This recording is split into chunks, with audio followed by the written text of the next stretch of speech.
Hi BookTube, Chelsea the Reading Outlaw here for another Top 5 Wednesday. This week's Top 5 Wednesday is Top 5 summer covers or books that remind you of summer. Top 5 Wednesday was created by Ginger Reads Laney, whose channel I will link below. I will also link to the Goodreads group where you can start joining us for Top 5 Wednesdays and seeing what the topics are going to be. All right, so let's get started. The first book that always reminds me of summer is The Princess Bride by William Goldman, because this is one of my favorite summer movies. I can quote it for forever, and it's just a really fun kind of fantasy romp.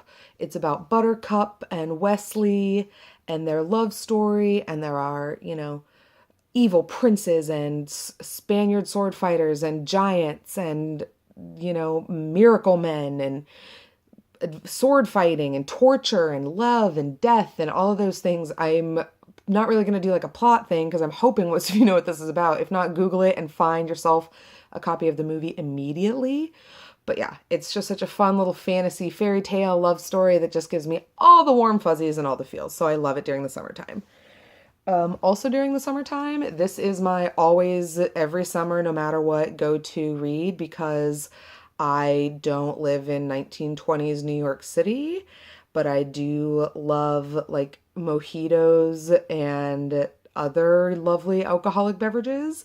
So a nice sunny back day, like outside day in the backyard with a little bit of rum or, something with a little bit of mint in it, reading The Great Gatsby and having Manhattan adventures and pearls and on yachts and house parties and all these glamorous things that I don't actually get to do. It's my favorite summer tradition. So, Great Gatsby. Also, like great teen contemporary romances. This is the example I'm pulling up, Lola and the Girl Next Door, but really any kind of fun contemporary YA romance. Better Off Friends was also a really good one. I'll see if I can find a link to that Goodreads and link it down below. If not, just really any teen contemporary love story. I just think summer is such a great time for that. You're at the beach. Who wants something like depressing and heavy when it's all sunshiny outside? You just want something light, something you can fly through. Summer's also really busy for me working at the library. Summer reading is like the thing that we do in the summer, and it's our biggest time event of the year ever. So, I just want something I can sit down and read 10, 15 pages of and kind of give my brain a break and still be able to follow along. And I just think that teen romances are great for that. So Lola and the Girl Next Door by Stephanie Perkins would be a great place to start. Also, during the summer, I love reading books about food and cooking and eating. I think it's because in summer we get the farmers markets and we get such nice, healthy options and crops and outside and you can grill.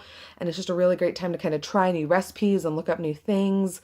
This is Tender at the Bone by Ruth Reichl. This is one of the first kind of food memoirs I ever read. Ruth Reichl is a famous food reviewer and restaurant critic.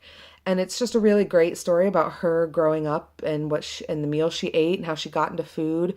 But really, anything at this time of year, anything by Anthony Bourdain usually goes over really well. James Salter has a couple of books that are about food and eating. Really, I just think it's a great time to, be able to kind of combine worlds and being able to try new recipes and do all this kind of adventurous cooking, especially outside, while you're reading about it. So food memoirs during the summer get my thumbs up. And lastly, another category, graphic novels.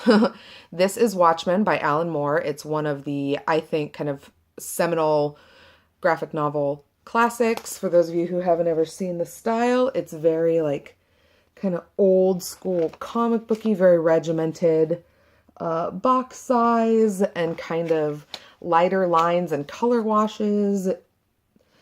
But yes, I think that graphic novels make great summertime reads. They're quick, which for me is a really important thing in the summer.